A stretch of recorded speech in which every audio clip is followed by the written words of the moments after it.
नमस्कार मित्रों। पिछले वीडियो में मैंने आपको बताया था कि अर्जुन ने किस प्रकार द्रौपदी को प्राप्त कर लिया।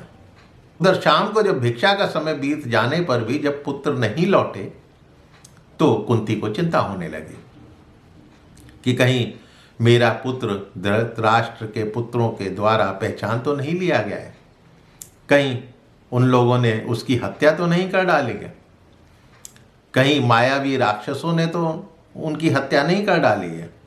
बहुत चिंता कर रही थी। तीसरे प्रहर में अर्जुन कुमार के घर में प्रवेश करते हैं। जब वहां पर प्रवेश करते हैं तो पांडवों ने द्रौपदी के साथ ही प्रवेश किया तो प्रसन्न होकर उनकी माता कुंती, उन्होंने देखा नहीं था कि किसके साथ है, उनको आहट से पता लग गया कि पांडव आ गए। तो पांडव बोले द्रौपदी को सूचित करते हुए कि माता, हम लोग भिक्षा लाए हैं। अब द्रौपदी ने देखा नहीं, उन्होंने बगैर देखे हुए कह दिया कि तुम सभी भाई लोग उसे मिलकर पाओ, यानी उसको मिलकर उसका उपयोग करो। तत्पश्चात अचानक द्रौपदी ने कुंती को देखा तो बड़ा पछतावा हुआ। हाय, ये मेरे मुंह से क्या निकल गया, बड़ी अनुचित बात निकल गई। कुंती अधर्म के भय से चिंता में पड़ गई। कुंती द्रौपदी का हाथ पकड़कर युधिष्ठिर के पास गई और कहा, बेटा, ये राजा द्रुपद की कन्या है। तुम्हारे छोटे भाई भीमसेन और अर्जुन ने इसे भिक्षा कहकर मुझे समर्पित किया और मैंने भी भूल से बगैर देखे हुए ये कह दिया कि तुम सब मिलकर इसे पाओ। अब क्या करा जाए ताकि मेरी बात भी झूठी ना हो और इस पांचाल कुमारी द्रौपदी को भी पाप का भागी ना बनना पड़े और नीच योनि में भटकना ना पड़े। युधिष्ठिर 2 घड़ी विचार करते रहे, फिर बोले अर्जुन से, अर्जुन, तुमने द्रौपदी को जीता है, तुम्हारे साथ ही इसकी शोभा होगी। तुमने अग्निदेव के समीप विधि पूर्वक इसका पानी ग्रहण किया है। तब अर्जुन बोलते हैं कि आप मुझे अधर्म का भागी क्यों बना रहे हैं? ऐसा कैसे हो सकता है कि बड़े भाई के अविवाहित रहते मैं विवाह करूं? अर्जुन के ये वचन सुनकर सभी पांडवों ने द्रौपदी की तरफ देखा और फिर एक दूसरे को देखा। अब मन ही मन में तो सभी द्रौपदी को चाह रहे थे, सबने द्रौपदी को अपने मन में बसा लिया।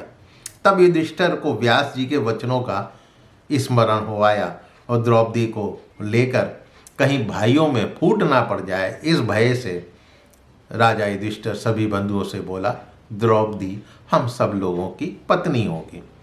तब तक कृष्ण, जो पांडवों को पहचान चुके थे, बलराम जी के साथ कुमार के घर में मिलने पहुंचे। मैं कृष्ण हूं कहकर युधिष्ठिर के चरण छुए और बुआ कुंती को प्रणाम किया। बलराम ने भी प्रणाम किया। उन लोगों की आपस में बातें धृष्टद्युम्न सुन रहे थे। वो पीछे पीछे से आए होंगे देखने के लिए। तो उन्होंने पहुंचकर द्रुपद को सूचित किया। हकीकत ये थी, वास्तविकता ये थी कि द्रुपद को ये लगा था कि पांडव कहीं चले गए, कहाँ चले गए ये उसको कोई जानकारी नहीं थी। तो धृष्टद्युम्न ने जब पता लग गया तो उनको ये पता लगा कि भाई अर्जुन ही लेकर आए हुए हैं। ये उन्होंने अपने द्रुपद को बताया। द्रुपद ने अपने पुरोहित को वहाँ भेजा। उन्होंने कहा कि राजा आपका पूरा परिचय प्राप्त करना चाहते हैं, आप लोग अपनी जाति और कुल का वर्णन करें और मेरे साथ पांचाल राज के हृदय को प्रसन्न करें, यानी पांचाल में आपका स्वागत है।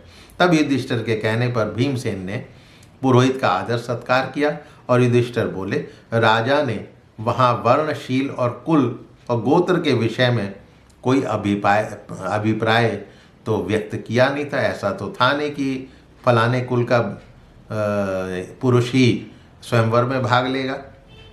केवल धनुष पर प्रत्यंचा चढ़ाकर लक्ष्य वेधने वाले को कन्यादान करने का निश्चय किया था, तो उन्हें किसी किस्म का संताप नहीं करना चाहिए।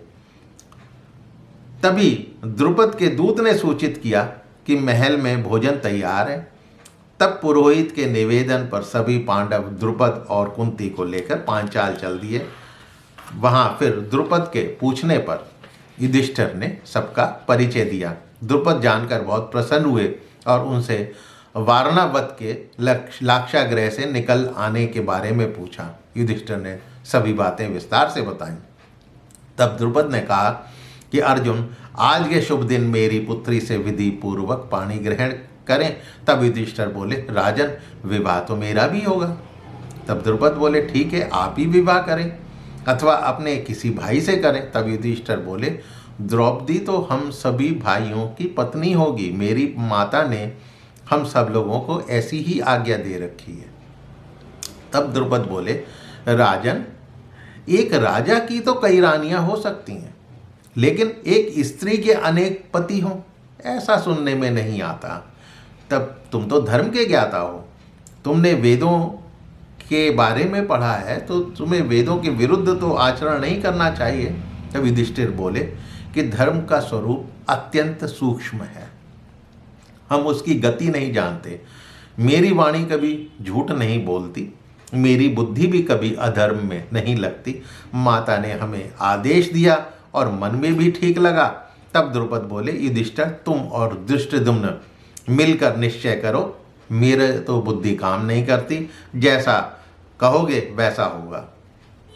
तो इसी समय वहां पर खुद वेद व्यास जी पहुंच जाते हैं। अब आगे क्या होगा, कृपया अगले वीडियो में सुनिएगा। उम्मीद करता हूँ, आशा करता हूँ कि मेरी ये कथाएं आपको पसंद आ रही होंगी। पसंद आ रही हो तो अपने इष्ट मित्रों से इनको शेयर करना मत भूलिएगा और मेरे चैनल को सब्सक्राइब करना भी मत भूलिएगा। मिलता हूँ इस कथा की श्रृंखला में अगली कड़ी को जोड़ते हुए। तब तक के लिए नमस्कार।